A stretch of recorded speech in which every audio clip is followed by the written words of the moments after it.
happen, but Rock is not giving any indication that it will ever happen. So as far as I'm concerned, any joke that Will Smith makes about it is an unfunny one. Or any humor he tries to derive from it is a ill-conceived shit. And maybe I'm just a guy who's looking more of it than it is, but it rubs me the wrong way because I don't think he should have the privilege, not the right, but the privilege to garner jokes about that. Because it hasn't been for Chris Rock. Really, but I know people who actually went to they respect these things. They're like, oh, okay, no phone supposed to be like this. No one can say what happened when they were there. And they were surprised that there weren't a lot of jokes out there. Wasn't intimate. It was still just talking about everything else, under the sun but that. So it's just interesting that actual comedian has gone above and beyond to avoid so involved again by turning it into a joke. And that's the job. The job is to go after it. Make it like clown. And what does that say? What does that say to you? What does that tell you about where this gets emotionally with Chris Rock? I'm not laughing now. That's what it says to me. I mean, I just know that if he could wrap his mind around the funny of this, he would have done it by now. He may eventually get there, but he's still not there yet. Almost a year later. So that says to me, Chris doesn't find it funny. And if people if you want to forgive Will Smith, fine. That's the business. I don't get into that. The only person who really needs to either forgive or not forgive him is Chris Rock. Because he's the person who was wrong. He's the one who was criminally assaulted. I don't care if you're getting charged in that word assault and battery and thank you for everyone to see. And I don't think he left for Chris Rock for not pressing charges. But he could have. It's just weird the celebrity obsession people have and this willingness to excuse certain behavior just because they're celebrity. Well, I don't think people would excuse me just having 10 children, 12 children with like 6 different women. I don't think society would accept that from me. No, that's what I'm saying. But to accept that from someone like Nick Cannon is really weird and unsettling to me because it's just right. And I don't think a regular person could go up on a stage and slap a performer and get away with it. But and even the Academy Awards has also said this week that, or late last week, that they did not do enough in the moment. They said, why did you do enough in the moment? And I just don't think there's just anything funny about what transpired. For me, it was, I saw one man try to rob another man of his manhood. They slapped sends a certain message. I would rather you try to punch me. Because a slap says to me that you're less than a man. I'm treating you less than a man. Maybe I'm reading too much into it. But I look at the visual says a lot. For a man to come up on stage, slap you, walk back to his feet, and cut you out for the whole world to see. And now 11 months later, you're poking fun at yourself, quote unquote. Hashtag not funny. There's going to be a reckoning for Will Smith, and it's going to be more than just his career. I don't think there's going to be physical consequences, but I think at some point he's going to have to recognize that he doesn't get to decide when it's funny, when it's okay, and when it's cool. It ain't cool with Chris as of yet, so I really can't be cool with it. He's the part of you is wrong. When we come back, we'll be joined by actress Iona Morrison. Iona Morris Jackson. She is nominated for an NAACP award, and the award show is next Saturday. We will talk about her episode, what it's nominated for, and just television more broadly. This is Later with Mo Kelly, KFI reporting. We're live everywhere on the iHeartRadio app. What else is your smart speakers? We're in a couple of flood ears as well. Los Angeles on time. Live everywhere on the iHeartRadio app. When sex trafficking stops, I'm in Broadcasting live from the KFI 24-hour newsroom, Attorney General Rob says over 4 dozen people have been arrested for sex trafficking in San Diego. Operation Better Tactics targeted suspected sex traffickers and commercial sex workers. Bonta says officers posed undercover as people selling sex for money from January 9th to February 10th, which resulted in the arrest of 48 people in San Diego and National City. He says the crimes range from human trafficking of a minor to assault with a deadly weapon. San Diego District Attorney Summer Stevens says she's appalled seeing people paying for sex with young women. I have just a couple more theories to keep you on your toes. I don't know if anyone's heard this one. I'm sure some people are familiar, but Elon Musk's family was basically got their money from the emerald mine, which is known as the Gravel Emerald Mine.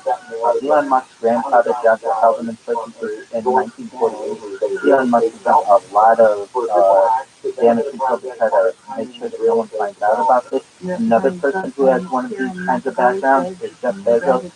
Many people don't know this. Jeff Bezos' grandfather. Well, I had my hand raised for like 15 minutes. Jeff Bezos' grandfather was Lawrence Preston Dice, regional director of the Atomic Energy Commission, and Dice was the early architect of DARPA, Defense Advanced Research Project Agency. So when these guys are like, hey, I started my company from a garage, it's just like, no way. They definitely are taking credit for hitting home runs, and they started on third base. And Jeff Bezos has never publicly discussed his grandfather. I find that very, very interesting. For as much media as there is on Jeff Bezos, he's never said, oh yeah, and my grandpa helped to start the internet. I just think those are some interesting things, and I appreciate the ability to tell you about them.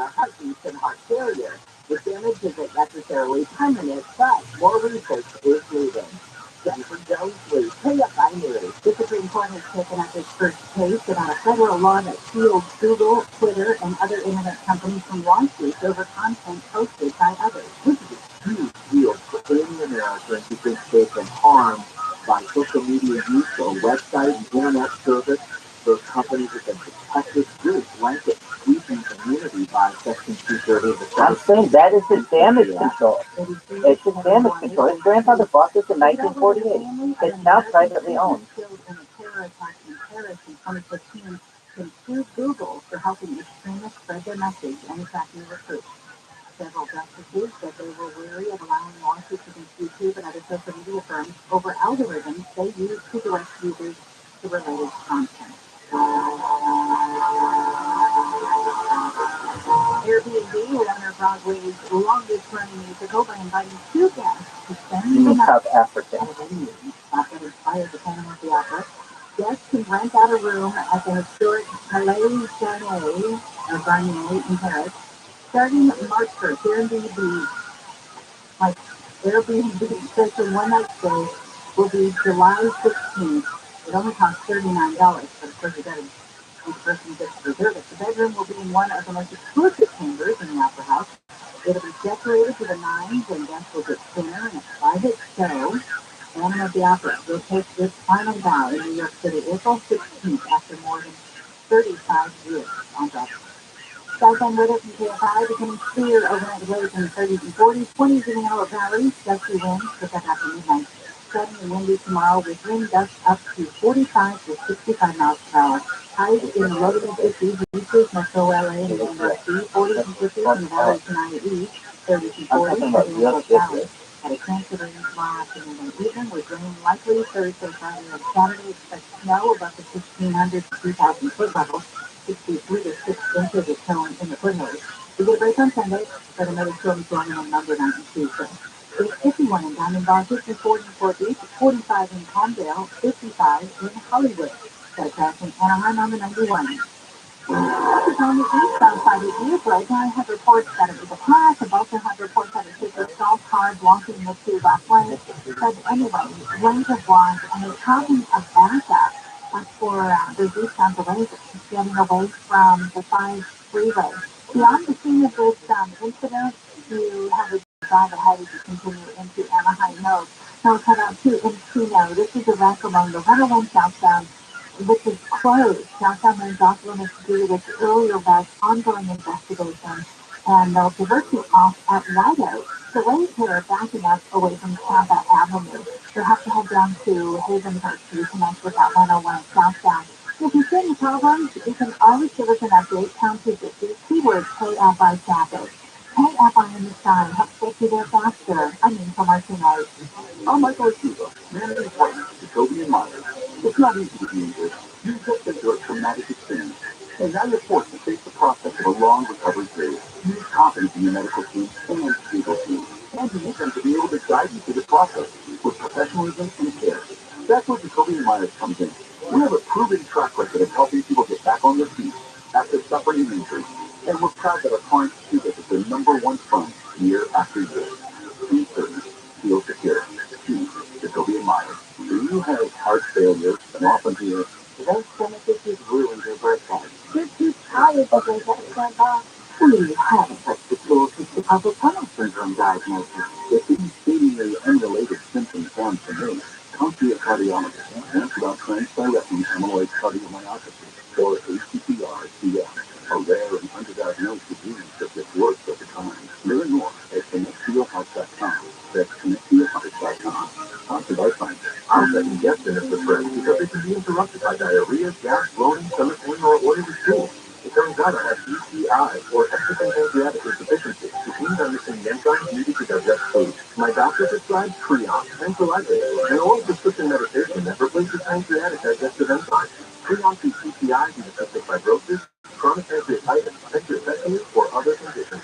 Creon may increase the chance of fibrosis and colonopathy, a rare bowel disorder. Tell your doctor if you have a history of intestinal blockage or scarring or thickening of your bowel wall. If you're allergic to pork, or if you have gout, kidney problems, or worsening or painful swollen joints. Tell your doctor if you have any unusual or severe gastrointestinal symptoms or allergic reactions. Take Creon as directed by your doctor and always with food. Do not take passionate or this may cause mouth irritation. Other side effects may include blood sugar changes, gas, dizziness, sore throat, and cough. These are not all the side effects of Creon. Creon is the number one prescribed UTI treatment. Ask your doctor about Creon for UTI. And visit CreonInfo.com or call 800-633-9110 to learn more. That's CREONInfo.com. For emergency backup power, there's only one thing you need to know. Duffy Power at DuffyPower.com. More stimulating talk. And I like radio station.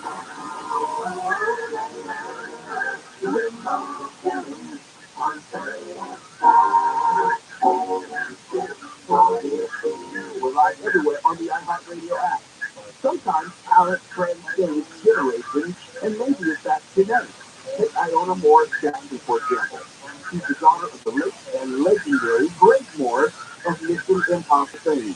Now, the apple didn't fall far from the tree, but Iona Morris Jackson has taken her talent not only in front of the camera over the years, but behind it as well as a writer and director.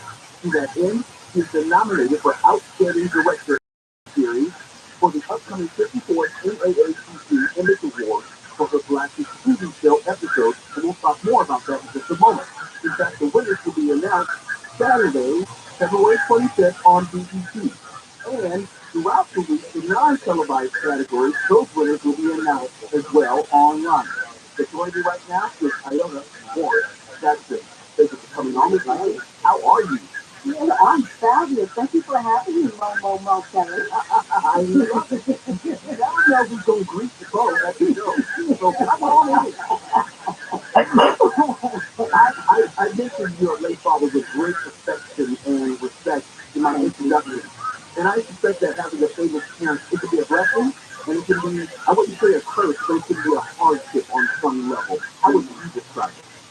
It can be. You know, when I was growing up, or when we were growing up, there weren't many black celebrities.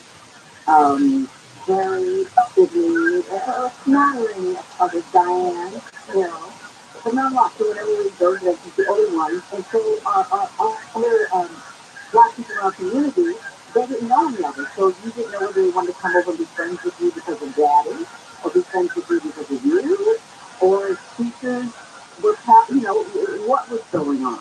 And so that was hard. I wanted to carve out my own person as I was growing up. I remember I was having, you know, I was Girl Scout, and I wrote a letter to my dad, and said, my mom and dad said, "Honey, great country. I know you got me." And they left me for leaving.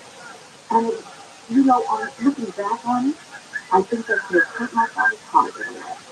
Because He was happy for me, but at the same time, as hard as he worked to provide, that's just how hard his heart. But we got through it, and now what I've been excited about for many years is I can walk in the door if people want to meet me because of him, but I come with something. So, When did you know that your future career would also include behind the scenes? Sometimes, in a general sense, we get caught up in just being in front of the camera, being seen, being known, being recognized, and that's not necessarily all there is to do in this business. When did you know that you wanted to be more than an actor? well, for years, that's all I thought I would do, and I loved being an actress. And I wrote a one-woman show, and a friend of mine came to see it, and she asked me if I would direct hers, and I did. Oh, no, I said, oh, no, I'm an actress. I'm not going to direct. She studied me for 3 months. All right, so I came to that rehearsal. I sat there, saw her show, I started giving her direction, and from I didn't know that that was where I was going to break off, but I knew I was going to add it to my toolbox. And then after many, many years of directing theater, one-person shows, I wanted to go into television, and I knew that was my time. And I was thrilled because you ever do this, you look back at things you did when you were a child, and you realize, of course I'm doing that now. I was doing that way back when. I can look back in high school and see myself directing plays. You can trace the dots, but it doesn't necessarily mean that it's going to be a straight line, or that it's not. Put it this way, I didn't know I was going to be in radio just because I was a class clown and I like to talk and disrupt the class. Well, it's not even bad. I can say that it was a more circuitous route, but yeah, unfortunately the seeds have been planted long before. And you've always done it on some level. On some level, I didn't really know. I can look back and like you said, I can see that I started that in high school, but I went to the direction of acting because there were no female directors when I was in high school. That's not something you thought, but I knew I could act. Penny Marshall was the first director, female director, who really, I was like, oh, okay. And then Daughters of the Deaf came out. And then I was like, oh, that's possible. I guess it would seem that it matters when you can see it, when you can achieve it, that there's someone who's possibly paving the way for you. At least you know there's a road to follow. Is that fair to say? Yes, Willie Jack was the director of Daughters of the Deaf, brilliantly done. Yeah, and I think that's for all of us. And I'll tell you, I was brought up in that time period where my mother said, honey, you can be a ballerina, you can be a nurse. And then I remember when it changed, I was 12, she said, you can own the dance company and you can be a doctor. So all four of that changed, and then those roads were open. I was like, well, wait a minute. And I don't remember consciously thinking, why can't I? But I remember going, that's possible. And I can look back, like you said, the circuitous route. You can look at the breadcrumbs and see they are guiding you to do what you do. And that's what it was for me. You have seen television evolve over the course of decades from the inside of it and also at a distance you've seen how the nature of stories has changed as far as the types of stories and types of storytellers. How would you characterize that maturation evolution of television in a general sense? There was a time when black writers were not considered seriously, when they might have fabulous scripts and stories about it's any number of things, but they weren't considered. And so their stories went in the trash and straight on the table. There were times when there were stories about black leaders. The story was about a black man and a black woman, but the white second character was always strong in the suit. The story always came around to them. There were stories that weren't about women. And look, we just had two huge black blockbuster films with female leads, Wakanda and also A Woman's King. That did not happen when I was growing up. I can't imagine how it's inspiring pictures. So it's changed now. What's exciting about that is that a lot of industry professionals are now saying that we not only can write about our people, but we can write about all kinds of people because that we don't look like us. We can be in those writers' rooms. We can direct those shows. And that is extremely exciting. My guest right now is Iona Morris Jackson as we discuss her career from a writing standpoint and an acting standpoint. And when we come back on the other side of the break, we're going to get into her Black Television nominated episode, If a Black Man Cries in the Woods.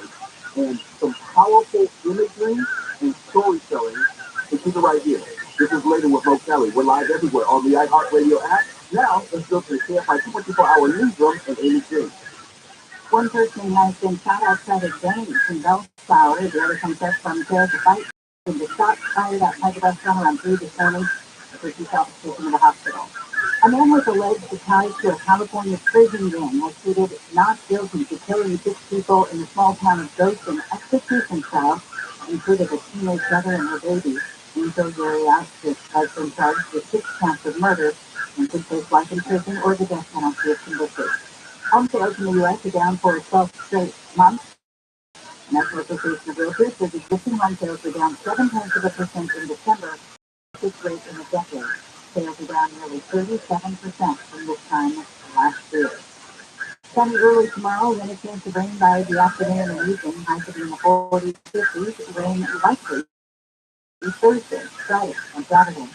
We've got a traffic else. Still working on that one on the 101. All lanes are off limits. Will divert you off at wider as you connect with the 101 and Hazen Heights. With the way clear backing up away from Tampa. Northbound being all right without any big problems getting through. And looks like there is some slow traffic in Corona and at a work zone. It's coming up south out of the 15 and 91. Southbound side of the 15 is from moving away from Hidden Valley Parkway to approach the 91 freeway. And then you've got a series of closures at that interchange as well, including the 15 north to the 91 west and the 91 west to the 15 south. KFI in the sky helps get you there faster. I'm Angel Martinez.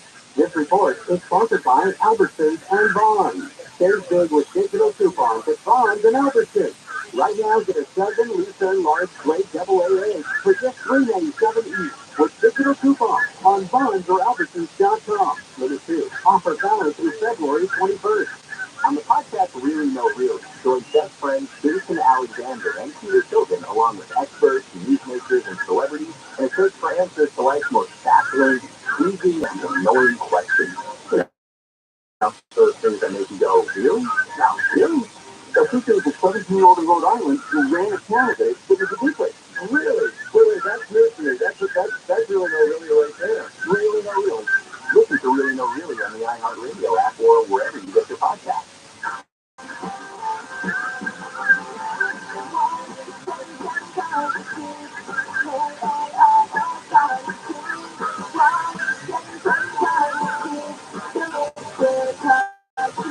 The car prices at an all-time high. Our donors are now getting highest receipts ever. Donate at carsforkids.org, and your car can be picked up tomorrow.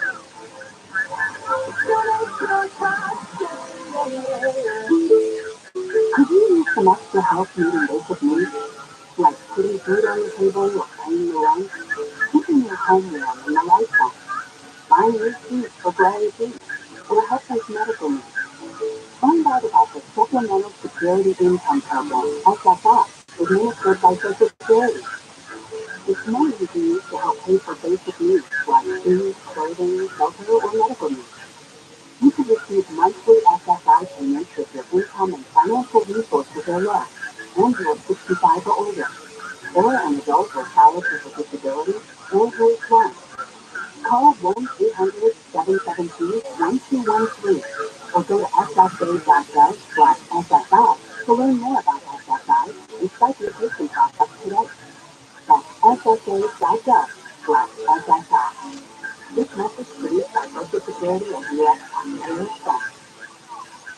I'm Attorney Karen Cavanozzi, founder of 1-800-NO-COP, reminding you to exercise your right to just shut up. It doesn't make you look guilty, it makes you look smart. 1-800-NO-COP, because no one looks good in handcuffs unless you're into that sort of thing. 1-800-NO-COP. Our iHeartRadio Podcast Awards are back. It's the biggest night of the year for podcast fans. Get ready to celebrate your favorite. Head to iHeart.com/podcast awards. Check out the nominees for Podcast of the Year. Best comedy, crime, news, sports, and more. Tuesday, March 14th. Join us for our 2023 iHeartRadio Podcast Awards. At Progressive, we're making things even easier. We'll help you bundle your home and car insurance together so you can save on both. Learn more at Progressive.com or 1-800-PROGRESSIVE. If you have COVID-19, you have an increase for diabetes. For diabetes. How do you pronounce it, Daria? Diabetes or diabetes? Diet. Wait, I got off like this coffee. Hey, Dario, how'd you lose your foot? No diabetes. The Phil Garland Jr. Show. And just I take diabetes. Live 4 to 7 p.m. on KFI. And on demand anytime on the iHeartRadio app.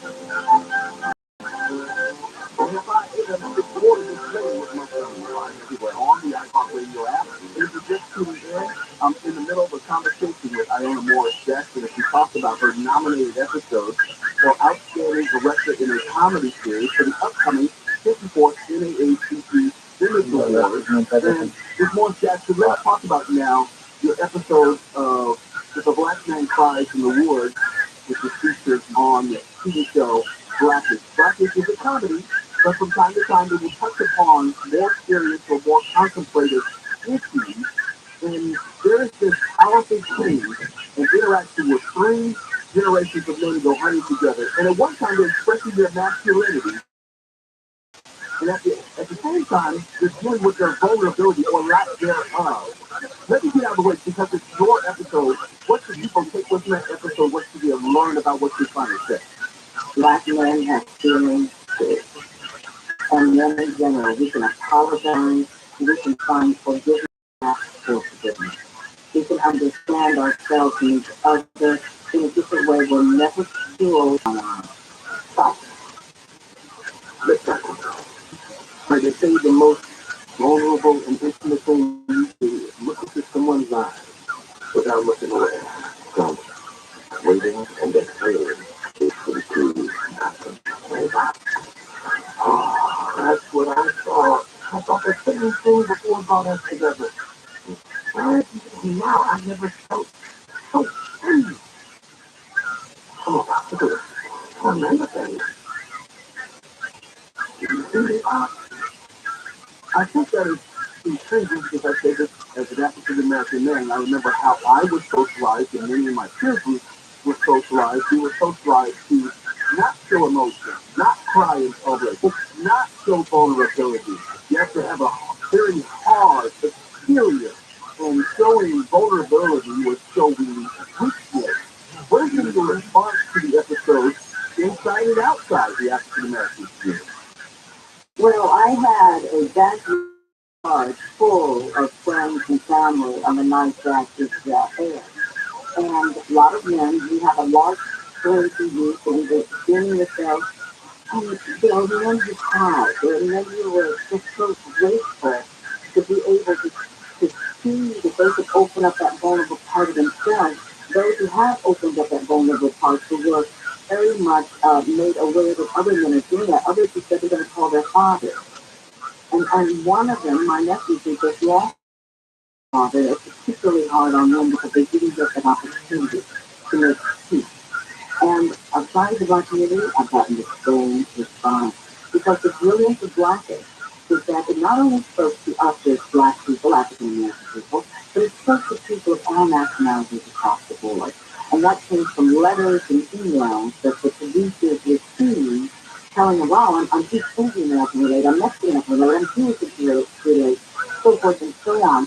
And so in a wider sense, men were given an opportunity to show vulnerability to the characters in the television show. You got there before I got there because I always knew that there was a degree of universality about the show Blackish. Because sometimes people wrongly portray it as a show only about Black people or for Black people when it's never been that. And it's always been about the wider experience, like, oh my God, we're all experiencing the same thing. We're all feeling the same feeling. We're all having the same emotions. And I think that episode was very powerful for me as well because I lost my father in the past year. So it speaks to me on a different level as well. So I appreciate you and I thank you for that. But before I let you go, as my time is running short with you, I have to ask you one tech question. Now, I know you from your time on Star Trek, not just as a director or a writer, but as someone who has led the evolution of the Star Trek universe from the original series. So let me ask you, are you a Trekkie at heart? Are you a nerd at heart? It's something we need to discuss on my show. So where do you fall on that nerd spectrum? Oh my God, I'm such a Trekkie. Let me tell you, I did marry when I was a little girl, and then as an adult, when they had me as a Male, my own alien, and they were making up my face, it was like, you talk about being in heaven, baby. It was fantastic. Well, all I can say is it's fantastic to be able to speak to you, Iona Moore, Jesse, who has been nominated for Outstanding Director in a Comedy Series for the upcoming 54th NAACP Image Awards. We'll find out Saturday or maybe before, depending on the non-televised categories as they reveal the winners. We wish you luck. We're rooting for you. We thank you for coming on tonight, Miss Iona Moore, Jesse. Thank you for having me, Momo Kelly. I love it. It's ready with Mo Kelly. Can't find AMC 40. We're live everywhere on the iHeartRadio app. We have more for people right here. Now let's go to the KFI 24-hour newsroom and Amy King. Charlie started in LA for a former LA deputy mayor tied to a bribery scheme run by former councilman Jose Rizal. Dan is facing more than 10 charges related to his alleged involvement in a scheme in which real estate developers were given special treatment in exchange for bribes. Racketeering, conspiracy, 7 counts of honest service wire fraud, 3 counts of bribery, 1 count making false statements to federal investigators. U.S. Attorney spokesman Kieran McAvoy says, among other allegations, Dan is accused of helping set up an arrangement in which a Chinese developer paid $600,000 to settle a sexual harassment claim against former councilman Jose Rizal in downtown LA. Blake Trolley, KFI News. California's Attorney General Rabbi says more than 4 dozen people have been arrested after an undercover sex trafficking sting operation in San Diego. Sponsorship Operation Better Pathways is looking for suspected sex traffickers and sex workers between January 9th and February 10th. 48 people were arrested. 41 more people, including 8 children, were rescued. Sponsor says those arrested will face state and federal prosecution. The CDC has added COVID-19 vaccines to the official immunization schedule for children as young as 6 months old. The agency can't force vaccines. The schools across the country use the CDC's recommendations for requirement guidelines. It recommends kids between 6 months and 18 years should receive 2 doses between 4 and 8 weeks apart, followed by a booster. President Biden said ho when talking about support for Ukraine almost a year after the country was invaded by Russia. 1 year ago, the world was bracing for the fall of Kyiv. Well, I just come from the visit to Kyiv, and I can report Kyiv stands strong. Biden says the U.S. will stand with Ukraine for as long as it takes. Biden began Kyiv yesterday to visit with Ukraine's President Zelensky and announced another $500 million in U.S. aid to Ukraine. Stocks have taken a biggest drop since December, to high financial analyst Jason Middleton told Gary and Shannon that people are worried because retail took a hit. And when that happens, they're nervous the Fed could raise interest rates again. I think people are pulling the bid off of their cards right now and not using any capital to buy new stuff. Home Depot was one of the market's bigger losers. Walmart says consumers pressured by inflation are shopping for lower priced items, and that could negatively impact margins. A county in Pennsylvania is offering free condoms through the mail to combat high rates of STDs. People living in Delaware County can order up to 10 condoms that can be mailed directly to them in discreet packaging. Health officials say the county specifically is seeing a rise in syphilis. The program, Doing Delco Safely, started last summer with highs in the 40s and 50s, 60 wind gusts up to about 65 miles per hour. But a chance of rain late tomorrow afternoon and evening, then rain Thursday, Friday, and Saturday. The snow about the 1,500 to 2,000 foot level. It's 51 in Los Alamitos, 50 in La Habra. We've got a crash and a closure in Encino. It's a mess on the 101. This is on the south. We have a crash with an ongoing investigation. They'll take southbound traffic off at White Oak, usually connected to 101 southbound up to Hazenhurst. Nothing delays out of Coast Alley getting away from. It's about Tampa. So let's talk snow. I'm getting reports of snow falling in the Palmdale area along the 14 right now, and this is especially coming down heavy according to the highway patrol between Avenue L and Avenue O. Pretty icy conditions as well, South 14 along near K8 with some light with rain with light ice. So watch out here. I just checked out the 5 through the grapevine to see how things are rolling. And so far so good as far as any closures on the freeway. None at this point, but at Fraser Mountain Park and Lebec Road, we do have a closure in place there. But as far as the 5 goes, we're still open for now. So we'll keep you posted. KFI in the sky. Hope they keep it faster. I'm Lisa Martinez. If you want to sell your home, call Seller's Advantage. Everyone has different reasons for selling. Some people want to downsize and move. Some have inherited a property they want to get rid of.